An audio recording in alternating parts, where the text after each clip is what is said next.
Lhasa är Tibets huvudstad och ligger på 3650 meters höjd. Man ser stora skillnader när man kommer hit. Människorna ser annorlunda ut som verkar väldigt intressanta med deras intressanta klädsel. Kulturen är också annorlunda. Första dagen är en akklimatiseringsdag då man ska ta det lugnt för att inte få höjdsjuka. På morgonen hade jag huvudvärk vilket är normalt på denna höjd.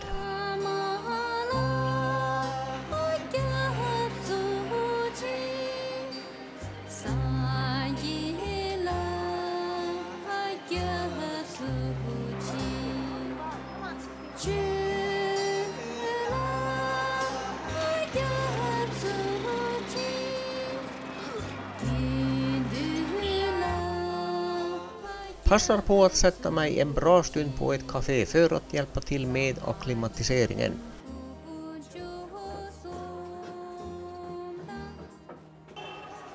Man handlastar godset och då får man många pålar i lasset.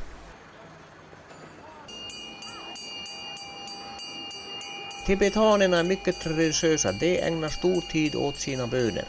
De går omkring och snurrar på sina bönesnurror.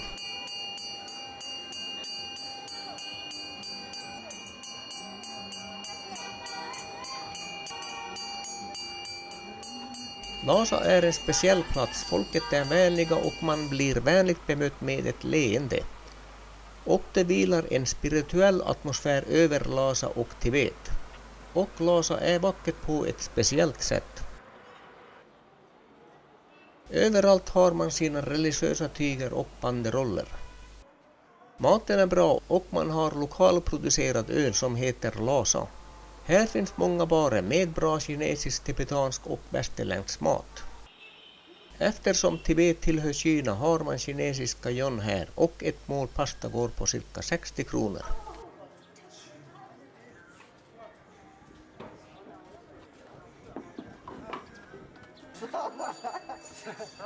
Yeah, hello, good.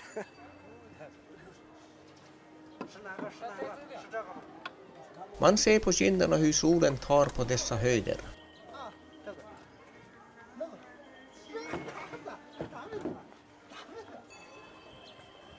Tibet har 2,7 miljoner invånare, men Tibet är stor så man har endast 2,2 invånare per kvadratkilometer. I Norrbotten är vi 7,5. Och Lhasa har 250 000 invånare och 87% är tibetaner. Hello. Hi, hi.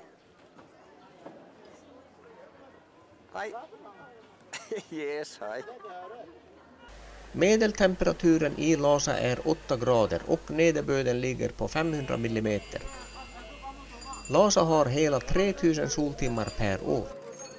Är nu på Barkhor som är den gamla staden och den mest intressanta platsen i Lhasa. Här finns även varustånd med massor av souvenirer som tibetansk konst och kultur. Okay. Now looking, tomorrow bye.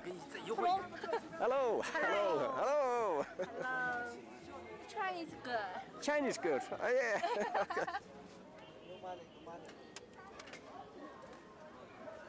45. Oh my God. Okay. Mamma mia. Okay. Yeah, you see. Oh, hello. What? Botala? No. A picture. Pictures, yes. Good. Yes. Hello, Tibet. Hello, Tibet. Yes. You will see? Let's see. Hello, Tibet. Hello, TV. Hello. Tibetan music song. Yeah. Sing Tibetan music. La la. Okay. Bye. Ja, de ser mycket läckra ut, damerna med hattar och tibetansk klädsel.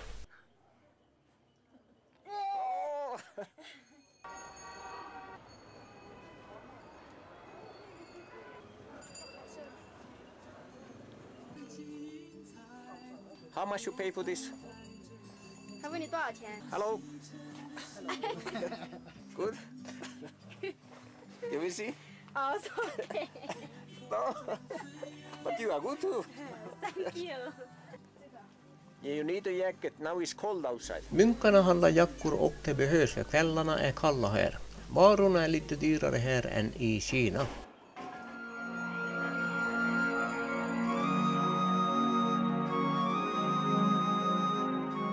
Nästa morgon besöker vi den mäktiga Potala-palatset som är Lasas mest kända landmärke. Potala-palatset är ett buddhistiskt klosterpalats tillika Dalai Lamas ordinarie vinterresidens. Det var den 5:e Dalai Lama som startade bygget år 1645 då en av hans andliga ledare pekat ut platsen som lämplig för ett palats. Byggnaden är 400 meter lång i öst-västlig riktning och 350 meter i nord-sydlig riktning. Stenmurarna är mellan 3 och 5 meter tjocka i foten och är byggt för att stå emot jordbävningar. Byggnaden är i 13 våningar och har över 1000 rum, mer än 200 000 statyer. Palatset ligger på en kulle på 300 meter över dalens botten. Man måste söka tillstånd för att komma in i palatset och den går bara att ordna en dag innan besöket.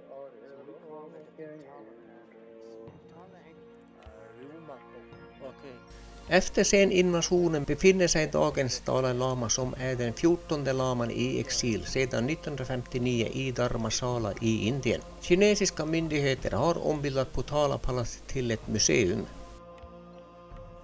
Palatset har fått sitt namn efter en bergstopp i Indien som var en helig bergstopp.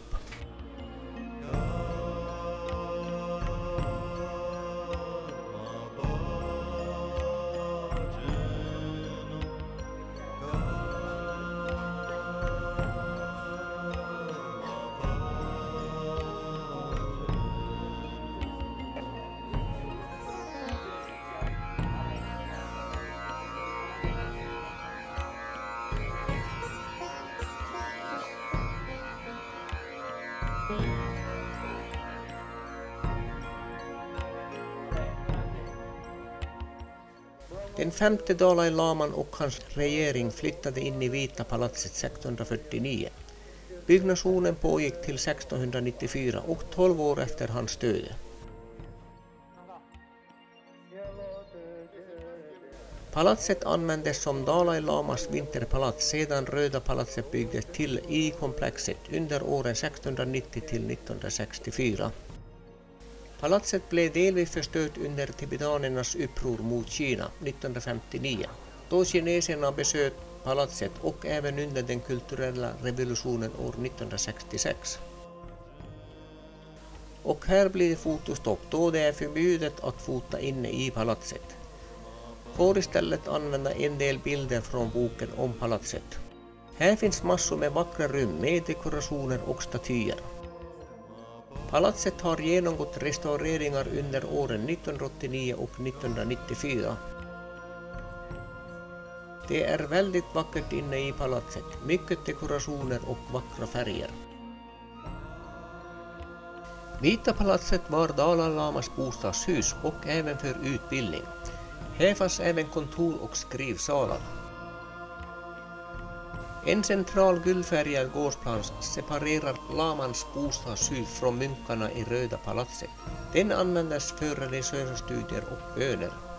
Här finns en guldstupa, den 8:e Dalai Lamas grav, munkarnas hall, en massa kapell och ett bibliotek för de viktigaste buddhistskrifterna. Dalai Lama är sedan slutet av 1500-talet titeln på den högsta religiösa ledaren inom tibetanska buddhismen, som tillika fram till 1951 var Tibets mäktigaste politiska ledare.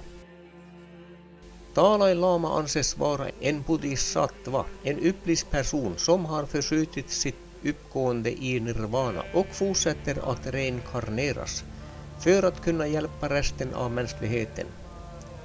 Den nuvarande Dalai Lama heter Tenzin Gyatso och är den 14:e sedan 1391. Han är född 1935. Han tilldelades Nobels fredspris 1989. Tibetanska buddhister anser att Dalai Lama är en inkarnation Ordet Dalai betyder ocean på mongoliska och lama är den tibetanska motsvarigheten till ordet guru på sanskrit. Denna kombination översätts vanligen till vishetens ocean. När en Dalai Lama dör börjar tibetanska munkar att söka efter hans reinkarnation, alltså ett litet barn. Även dagens Dalai Lama valdes redan som litet barn att efterträda Lama-titeln. Kännedom om den tidigare Dalai Lamas ägodelar anses vara ett viktigt tecken på reinkarnation. Letandet kan ta flera år och barnet har många år framför sig i tempelskola innan det kan ta över styrandet, vilket resulterar i luckor i Dalai Lamas ledarskap, vars politiska makt oftast utövas genom en regent. Under de 2 århundraden som har förflutit sedan den 5:e Dalai Lamas död fram till den 13:e Dalai Lama har ingen Dalai Lama härskat mer än ett par år.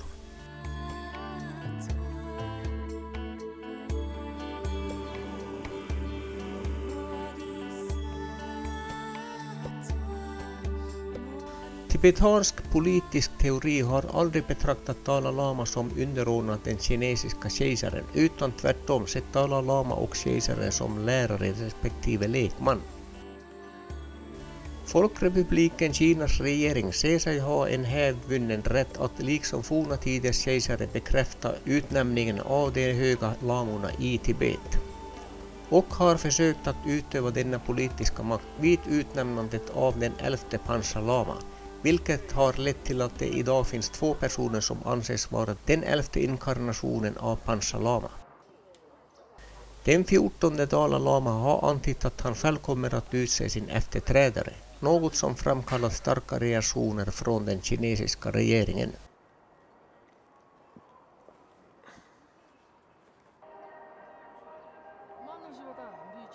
Pilgrimerna vandrar runt palatset varv efter varv.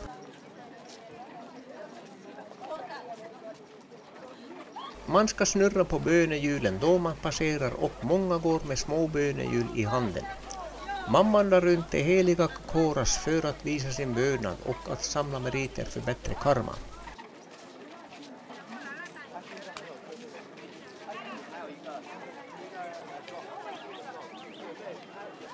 I den heliga Potala ligger det tidigare Dalai Lamas begravda.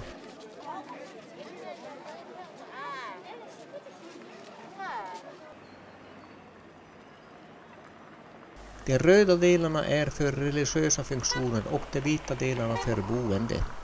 Mittemot palatset har kineserna rivit gamla byggnader och byggt ett stort torg med ett kinesiskt monument som inte gläder tibetanerna. Lhasa var den tibetanska buddhismens centrum och nästan hälften av befolkningen var munkar.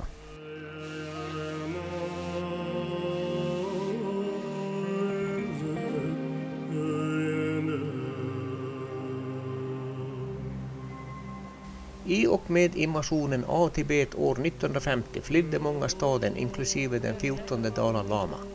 Den sistnämnda flydde till Indien år 1959 och har sedan dess bott där.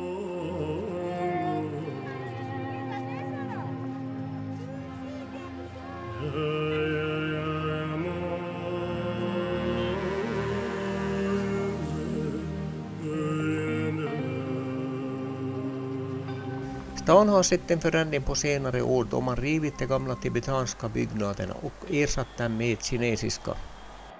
Mobil ljussignal har monterats på en 3-hjulig motorcykel.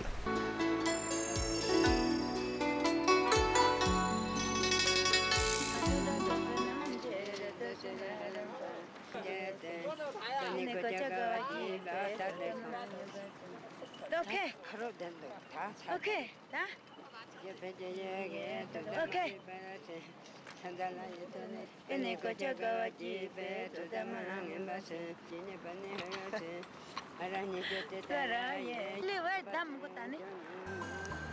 Tar cykeltaxin tillbaks till Barkhor.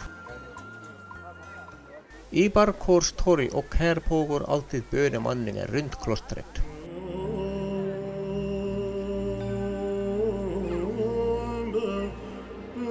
Och utanför Jokhans kloster visar människorna sin vördnad och samlar merit för bättre karma.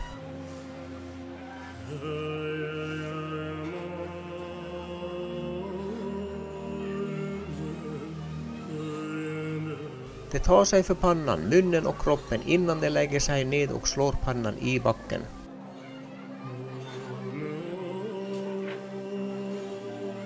Här är det alltid folk i farten, bedjande eller så handlade. Och här en tibetansk transportcykel.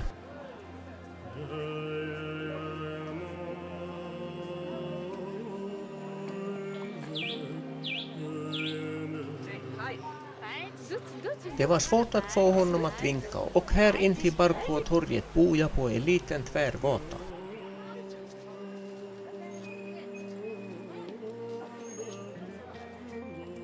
Här har vi då Koljak hotell. Istället för dörr täcker man ingången med dubbla plädar.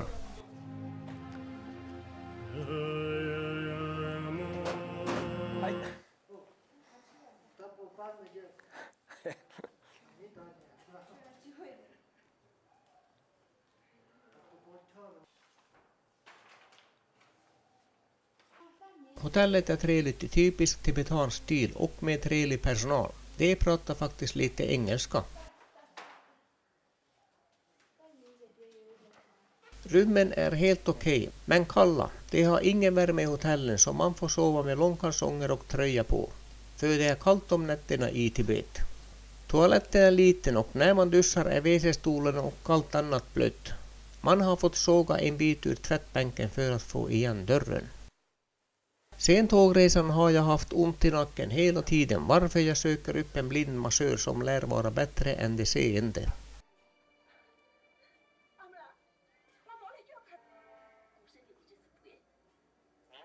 Hello, what's your name? Tashi. Kati. Tashi. Tachi. Yeah. It was very good.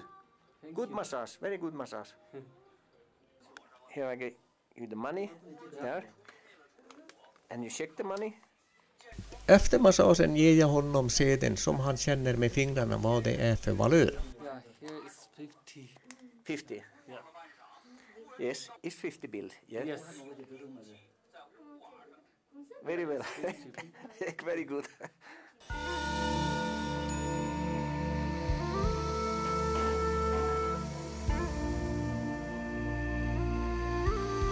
Nästa morgon tar vi en taxi till utkanten av Lhasa. Höjden gör sig kännbar med än en morgon med huvudvärk och näsblod.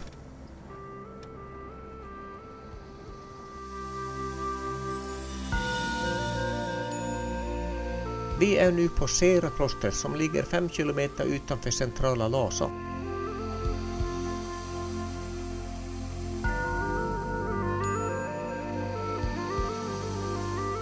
Dessa religiösa ritualer med bönesnurror ser man överallt.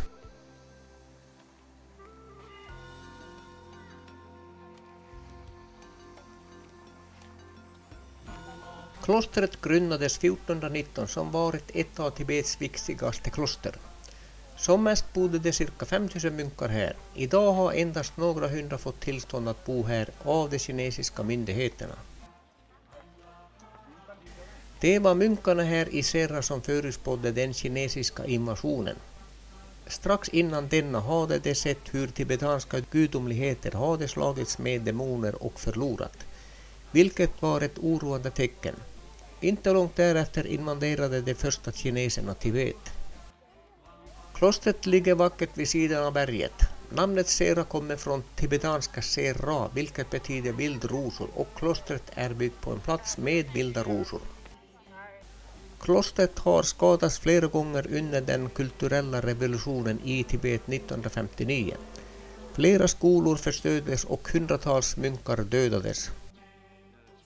Efter det Dalai Lama flyttade till Indien följde det flera munkar i hans fotspår till Indien.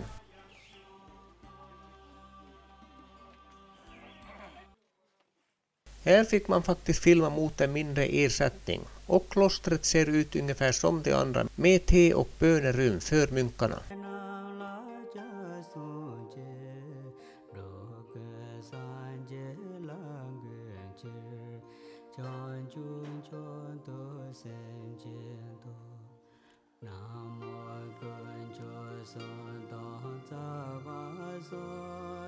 Man ger gåvor och sätter smör i ljusstakarna som en gåva och böneritual.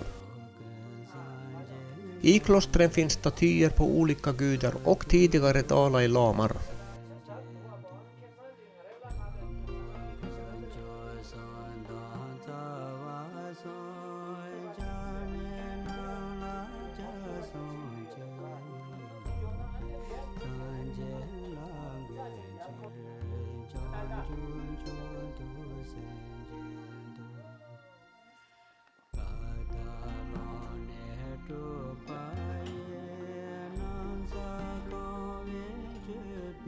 Här är den kända debatträdgården där munkarna sitter och spelar någon slags debatt i spyt.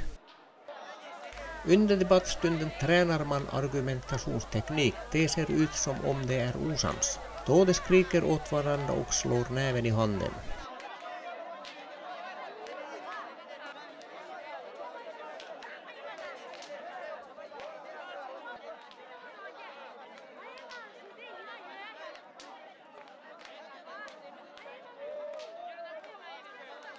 I den tibetanska kulturen har man mycket krusiduller och färg.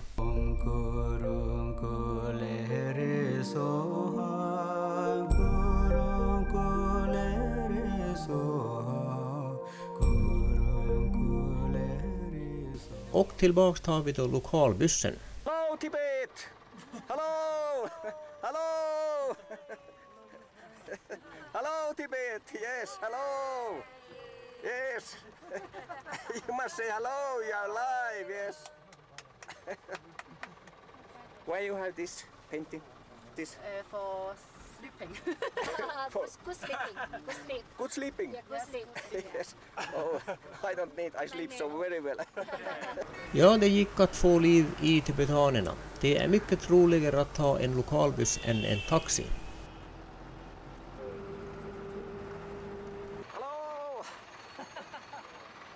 De har en konduktör som tar betalt för resan och det kostar inte många kronor. Och nu är vi på den helige Anisang Kung-klostret för nunnor och i terummet blir folket bjudna på te.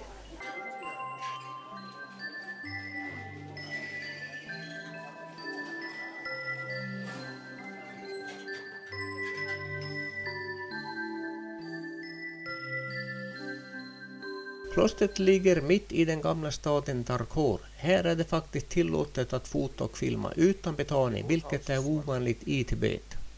Man bränner smörfett i krukorna på alla kloster.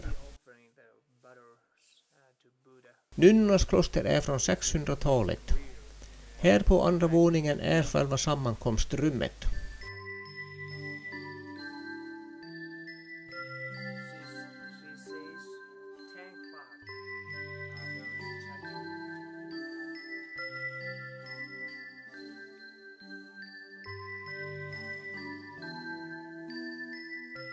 Och här buddha-staty med 3 huvuden.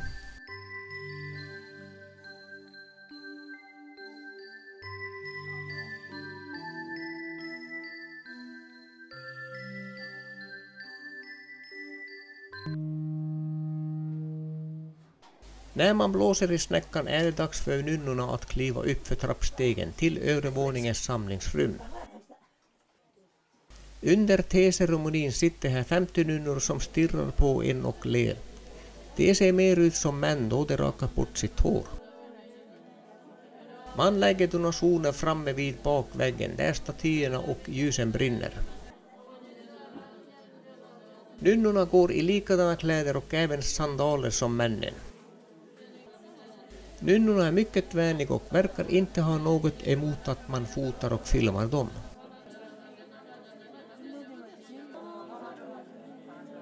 Samtidigt som de dricker sitt mjölkte pågår bönemässan med sång. Man blir bjuden på heligt vatten och smält smör som man ska fukta läpparna med.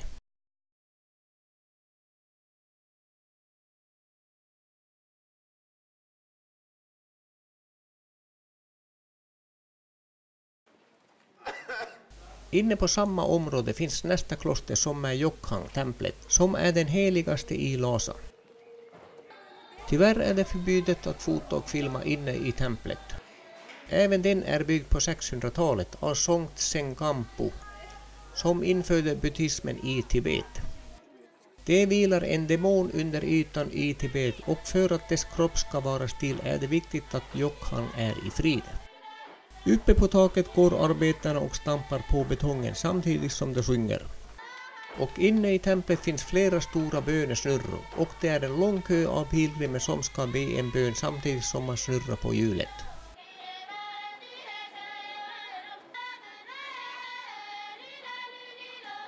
I klostren lär man sig att skriva och läsa. Man studerar historia och religion. Under många år hade därför Tibet Asiens högsta läs- och skrivkunnighet. Idag ligger denna på cirka 60%. Inne i templet finns många kulturella skatter.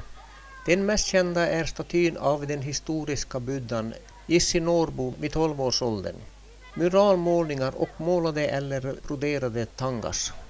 Det är det här jobbet de gör på taket, de stampar på gjutningen. En mycket störande bild är den kinesiska arméns närvaro som patrullerar torg och gator och det står i nästan alla gathörn och på taken.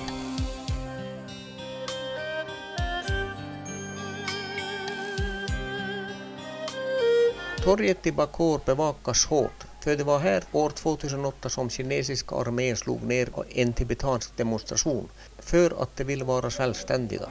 Sedan dess är Tibet hårt bevakad. Man får vara försiktig att fota soldaterna för de kan ta kameran och även passet.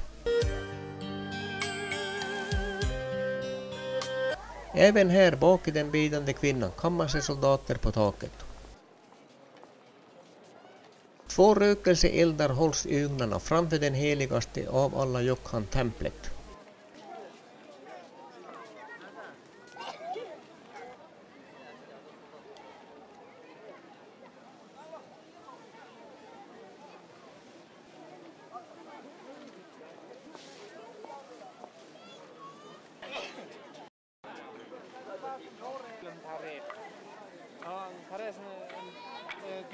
Man visar sin vördnad och samlar meriter för bättre karma.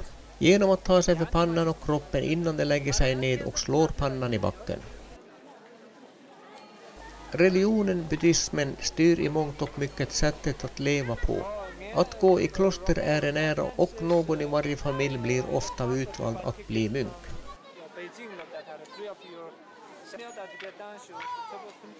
Dalai Lama är den andliga ledaren och den största av skolorna inom tibetansk buddhism. Den tibetanska buddhismen är till övervägande del en exakt kopia av den nordindiska Mahayana-buddhismen som infördes i Tibet mellan åren 700 och 1150. Det har även funnits influenser från kinesiska buddhistiska skolor. Den tibetanska buddhismen har ofta missvisande kallats lamaism eftersom ordet lama hänvisar till det tibetanska ordet för andlig lärare.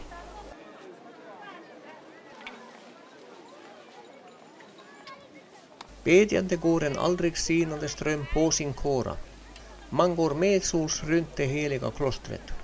Ordet kåras betyder att vandra runt en helig plats.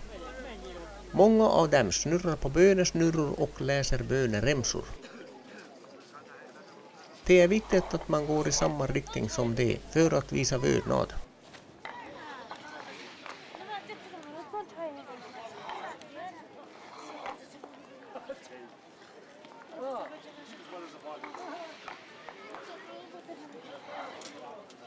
Man går flera var runt på klostret, samtidigt som man prostrerar, vilket betyder att man ska täcka en sträcka på marken med hela sin kropp. Vissa ger sig ut på årslånga pilgrimsfärder som de gör via prostration. Det här är Lhasas gamla stadskärna som heter Bacoor. Det är här man kan få en vision av hur Lhasa såg ut före kinesernas ankomst och förändring av staden.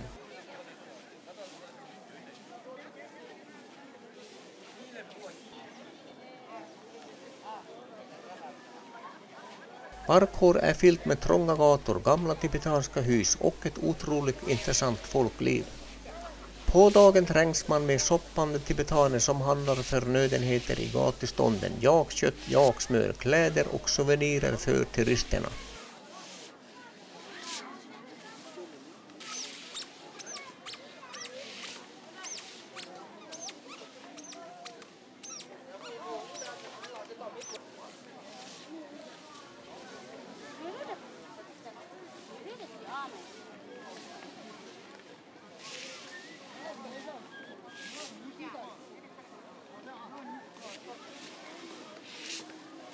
Innan buddhismen infördes så dominerade bön en shamanistisk religion som i viss mån vinner framgång igen som en mild form av motstånd mot Kinas överhöghet och förtryck.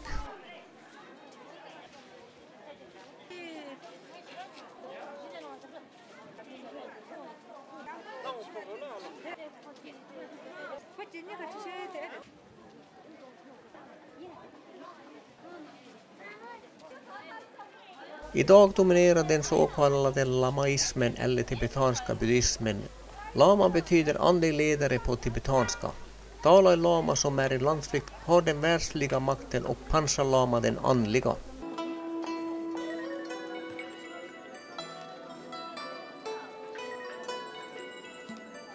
Och varv efter varv går man runt klostret.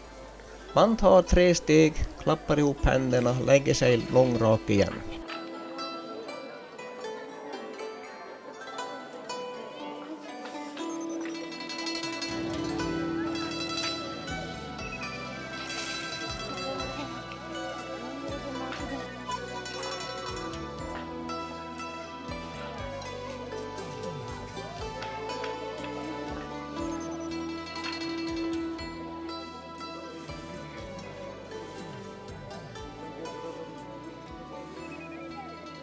Very good.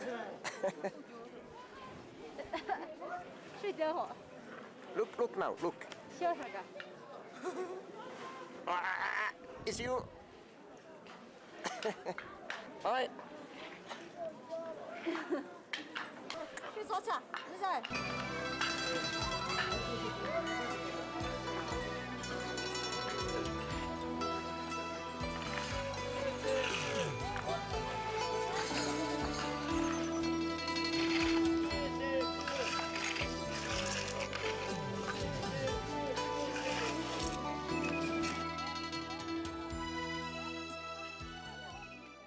I Tibet ser man Dalai Lama som en bodhisattva, det vill säga någon som uppnått nivån nirvana, men istället för att gå upp i just nirvana har valt att återfödas tillbaka till jorden för att visa vägen och för att hjälpa andra. Dalai Lama är den kroppsliga uppenbarelse av bodhisattvan som personifierar medkänslan med alla levande varelser.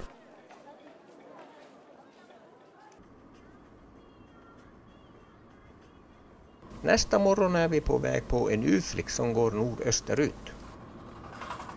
Vi följer dalens norra sida och i dalbotten rinner floden Kui, som är en biflod till Brahmaputra. Bergen runt omkring är upp till 5500 meter höga.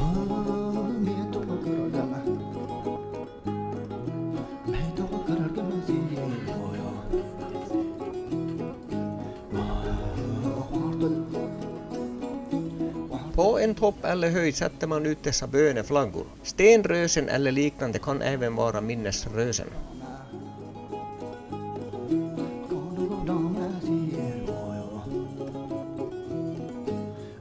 När man kommit över höjden ser man serpentinvägen slingra nedför. Landet Tibet formades under 600-talet. Tibet har alltid haft komplicerade relationer till omkringliggande länder. Många krig har utkämpats med de olika folken i Kina, Mongoliet och Turkestan.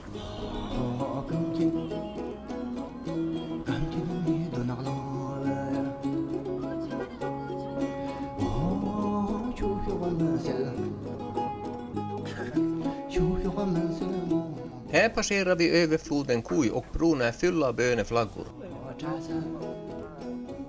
Det tibetanska folket har genom historien utsatts för hårda prövningar, som 1950 då trupper ur folkets befrielsearmé invaderade och ockuperade Tibet för att införliva regionen med den nyupprättade folkrepubliken Kina.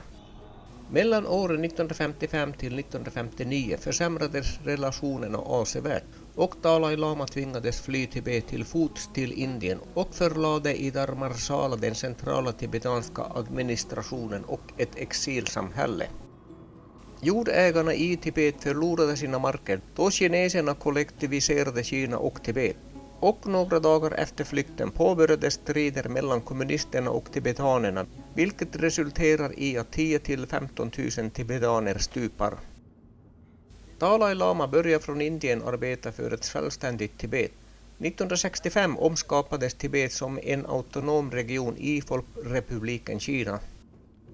Den kinesiska kulturrevolutionen bröt ut 1966 och mycket av Tibets historia då nästan alla kloster jämnades med marken. Och kineserna förbjöd utövandet av buddhismen och studier kring denna. 1987-89 höll munkar och nunnor omfattande demonstrationer mot Kinas ockupation av Lhasa, vilket resulterade i att den kinesiska regeringen försökte genomföra politisk omskolning i klostren.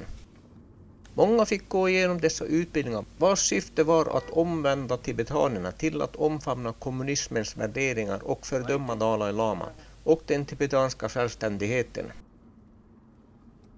Många munkar vägrade och skickades i fängelse, medan andra lämnade klostren och flydde till Indien för att fortsätta med sina studier.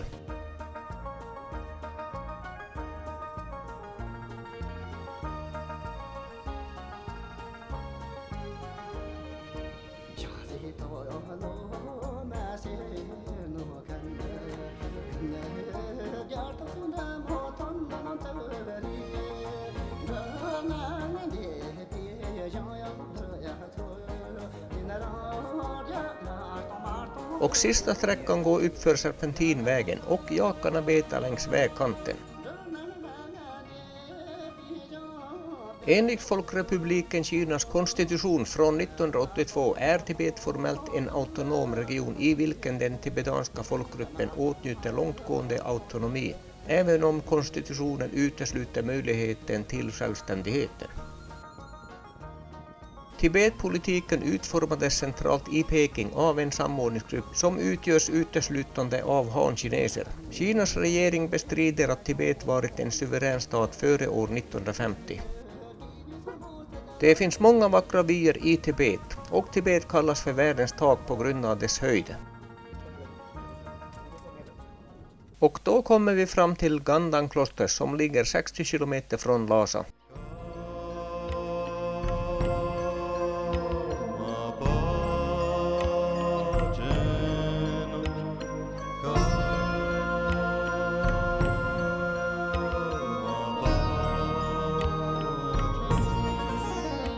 Gandan-klostret är en av de 3 stora universitetskloster i Tibet.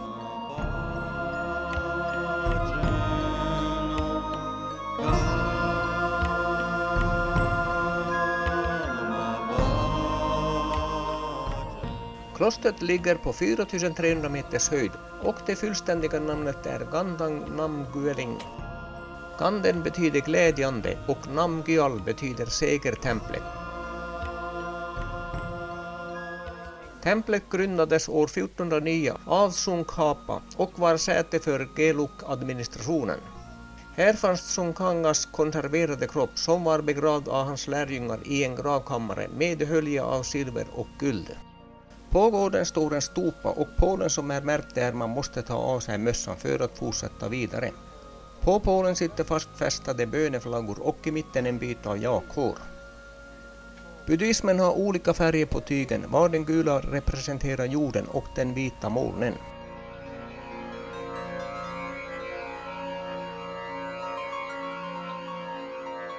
I början fanns här 6000 munkar och år 1890 fanns det 3300 och 1959 fanns det kvar 2000 munkar.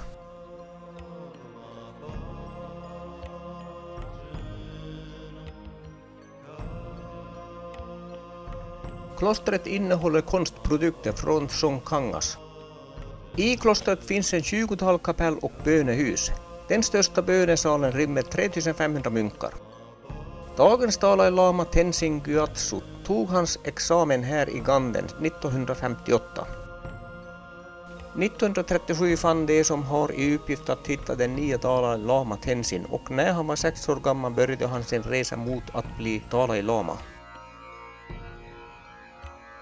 Han fick en tuff start som lama då kineserna invaderade Tibet 1950. Då var Dalai Lama bara 15 år gammal. Hans övertygelse var och är fortfarande att samtal och diplomati är vägen till försoning. Dalai Lama är det tibetanska folkets andliga och världsliga ledare och verkar idag i exilregering från Dharmasala i norra Indien. Han har otröttligen arbetat för att bevara Tibet som en någorlunda självständig stat och att bevara den tibetanska kulturen och själen. 1989 fick han Nobels fredspris för sin enträgna men fruktlösa kamp. Det är fantastiska vyer uppifrån klostret. Tibet omfattar främst den tibetanska högplatån, vilket är världens största och högsta platå, med en medelhöjd på cirka 4000 meter över havet.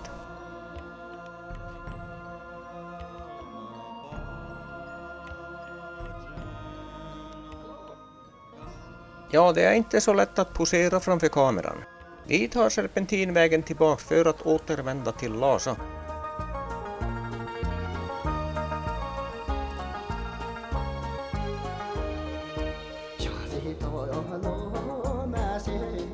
Jackarna är väldigt tåliga och har väldigt långt hår.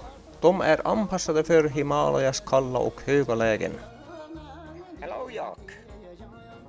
Det landområde där majoriteten av befolkningen före 1950 var tibetaner är väsentligt större än den autonoma regionen Tibet. Ja, de står faktiskt och fiskar bland gräset.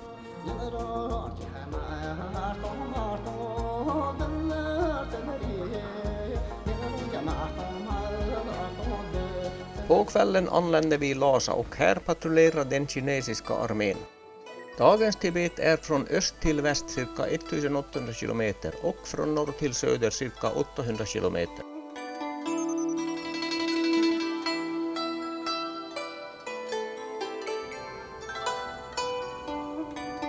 Nästa morgon kör vi västerut på nya äventyr.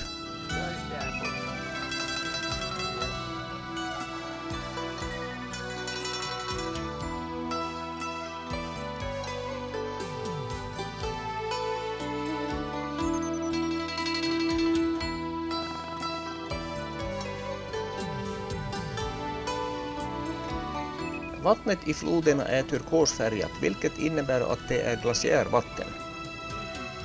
Och vi gör ett stopp vid ett bönerös. Buddhismen har upphängda flaggor på toppar och vid bropassagen, där man avlägger sina böner för god hälsa och lycka för familjen som för en god skörd. 5:e dagen i Tibet och idag är det faktiskt första dagen jag inte känner av höjdsjukan. Hittills har jag haft huvudvärk och näsblod varje morgon.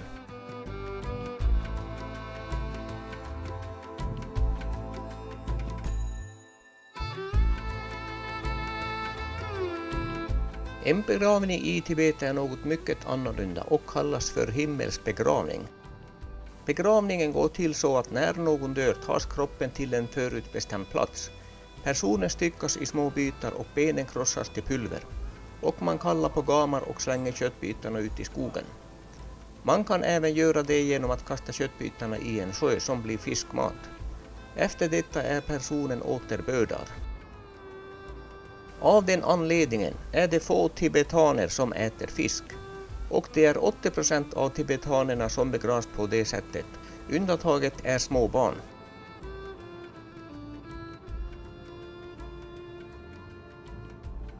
Man ser på många ställen dammar och kanaler var man leder vattnet till odlingar.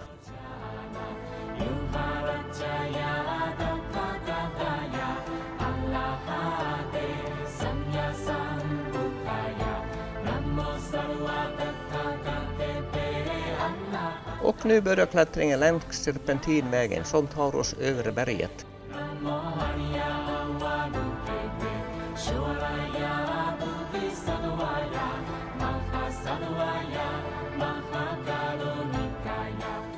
Vi slingrar högre och högre upp samtidigt som vyerna blir vackrare och vackrare.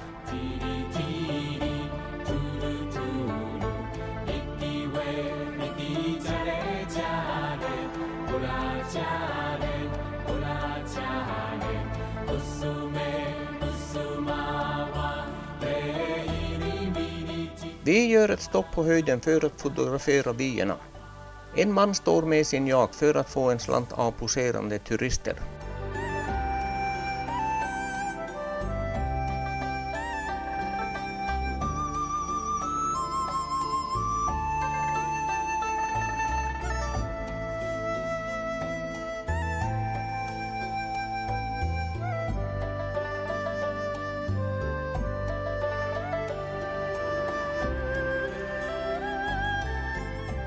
Det är kallt på den här höjden för vi är nästan på 5000 meters höjd nu.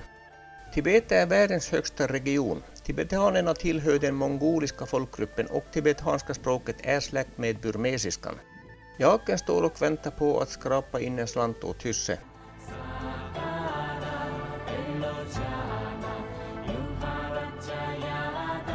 Man ser vägen slingra sig på andra sidan dalen. Det är mycket vackra vyer. Man ser serpentinvägen slingra sig upp längs sluttningen.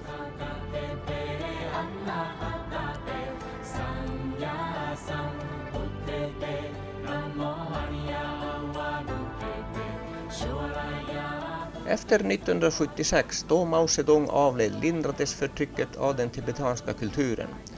1980 lovade den nya ledaren i Kina att samtliga lamor i exil skulle kunna återvända till Tibet. Panchen Lama släpptes ut från fängelset och 1980 fick Tibet ökad religionsfrihet. I maj 1984 skedde dock en kursändring och Kina förklarade att Dalai Lamas eventuella återkomst inte var önskvärd så länge som denne inte medgav sina misstag. Åren 1984 till 85 ökade den hankinesiska invandringen till Tibet markant. 1987 gick munkar och nunnor ut i öppen protest mot regeringen i Peking. Upploppet leddes till undantagstillstånd. 1989 fick Dalai Lama Nobels fredspris för sin förespråkande av icke-våldslösning på Tibetkonflikten. 1995 erkände Dalai Lama en 6-årig pojke som den nya Panchen Lama. Kort efter fängslas pojken och hans familj på okänd ort. Samtidigt erkände den kinesiska regeringen en annan pojke som Panchen Lama.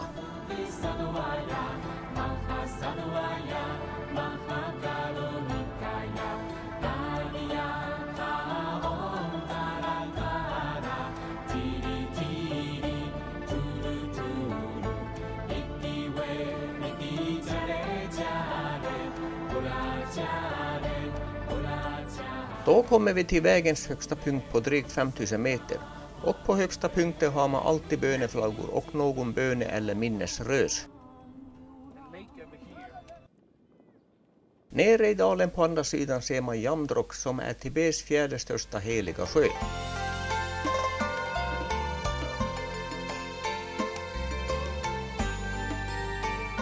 Det är så kallt att man hinner frysa om fingrarna medan man fotograferar och några snöflingor dalar ner. Sen blir det fotografering framför jaken. På andra sidan vägen finns böne- och minnesröset med en ugn för ceremoniella ritualer.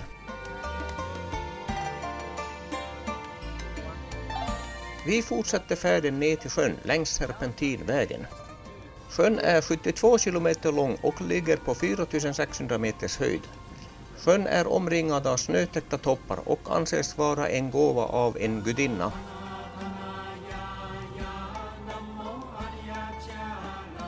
I västra änden av sjön finns Tibets största kraftverk som blev klart 1996.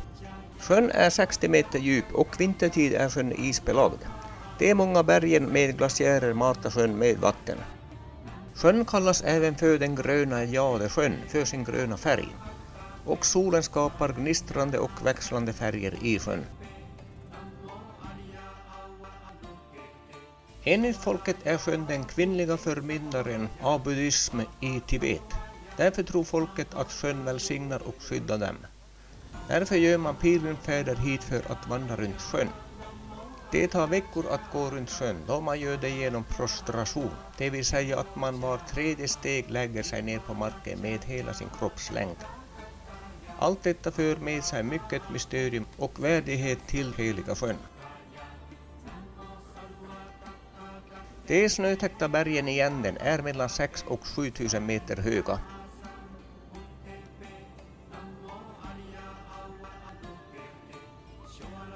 Längs sjöns norra kust finns några byar och vi söker ett ställe att äta lunch på.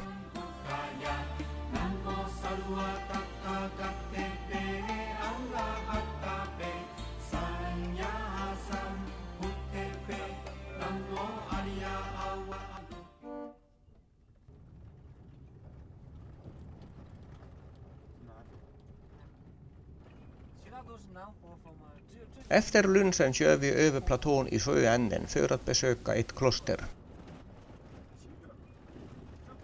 Kinesiskt tillverkade lastbilar kör grus på vägbygget.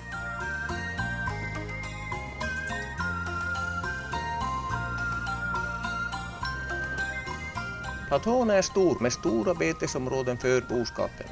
På andra sidan platån kliver vi upp längs den smala grusvägen.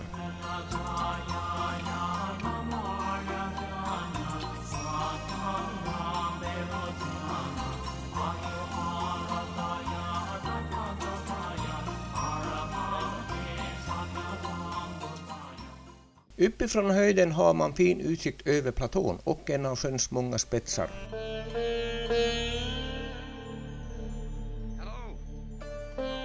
Här har vi guiden Julla som guidar mig runt i Tibet. Uppehållstillståndet ordnas av den reseguiden eller byrån man väljer. Utan tillstånd kommer man inte in i Tibet. De snökladda bergen är Mount Nanjingkangstang som är 7191 meter högt och där många klättrare tränar klättring innan de tar an Mount Everest.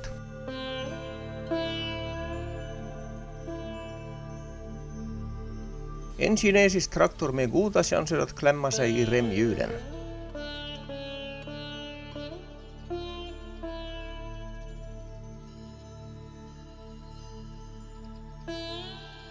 Böneflaggorna hänger även på traktorn, kanske bra för att skydda sig mot klämskador i de öppna remskivorna. Det här är Samdingklostret som är stängt för renovering just nu. Klostret är det enda med kvinnlig reinkarnation. Klostret är ett munkkloster trots att det har kvinnlig överhet. Det är Tibets enda kvinnliga lama bor och har ordförandeskapet. Betongen och gruset bär man upp på ryggen.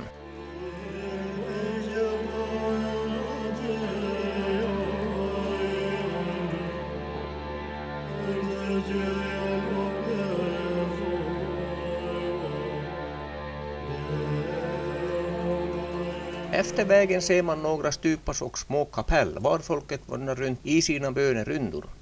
Mycket tid av dagen går åt dessa ritualer. På eftermiddagen slänger vi upp tälten på sjöns norra strand var vi ska övernatta.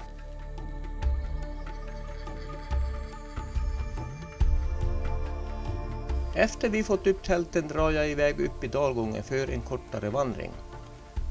Det är otroligt jobbigt att vandra på denna höjd med den tunna luften. Man blir otroligt andfådd och känner sig som en 95-åring. Ja, vyerna är vackra och nu har man problem med höjden igen. Då vi på några timmar kört upp till en högre höjd på ytterligare drygt 1000 meter. Vid 2500 meters höjd brukar man känna av den tunnare luften. Och vid runt 3000 meter börjar risken för att drabbas av höjdsjukan att komma. Man kan förebygga höjdsjukan genom att inte göra mer än 300-500 höjdmeter per dag. Det viktigaste är att inte sova på mer än 300-500 meter över föregående natt. Det bästa sättet att komma ifrån sjukan då man drabbas är att gå tillbaks till en lägre höjd.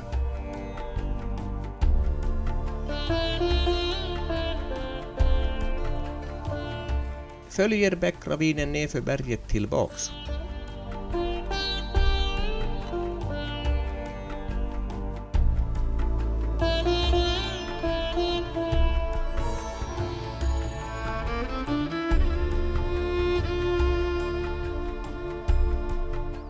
Runt sjön finns ett stort fågelliv.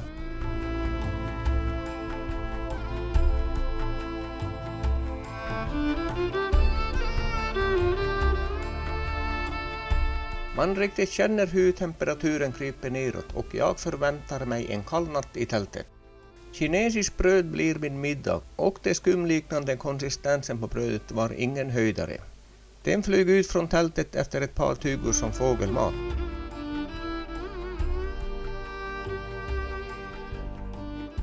Fy fan vilken natt, har fått sitta uppe så gott som hela natten i tältet. Direkt när jag somnade kunde jag inte andas och man flög upp som en fjäder varje gång. Och kallt var det också, men roligt var det att testa höghöjdsproblematiken. Tibetanerna går som vanligt ut med jakarna på morgonbete. Och nästa morgon är det kyligt men klart väder, då vi drar iväg för att köra tillbaks till Lhasa.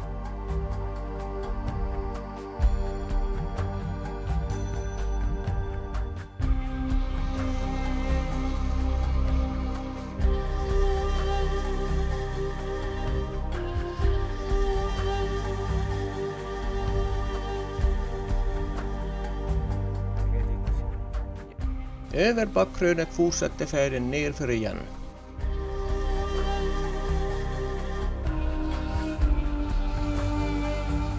Nere i dalen stannar vi för att se på en plöjning med jakar.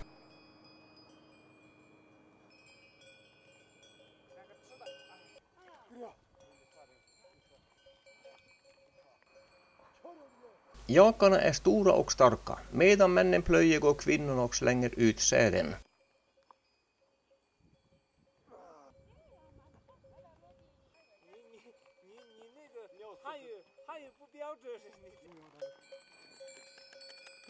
Jakarna gillar tydligen inte närgångna fotografer, för de försökte göra en attack mot mig. På en annan åker ser vi kvinnor rensa i odlingarna. Och dessa högar är jakskitar som de samlar och sätter på tork för att användas som bränsle i kaminen. Jakarna är gräsätare, varför bajsen är bra att använda för eldning. Tillbaks i Lhasa igen och nästa morgon på Lhasas flygplats Kongar.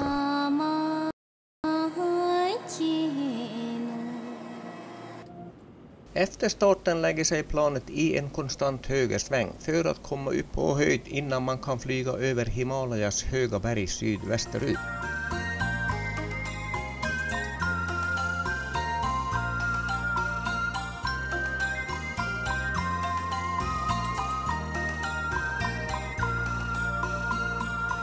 Det är mäktiga vyer när man kommer över Himalayas väldiga berg och närmar sig världens högsta berg. Och resan den fortsätter i nästa film.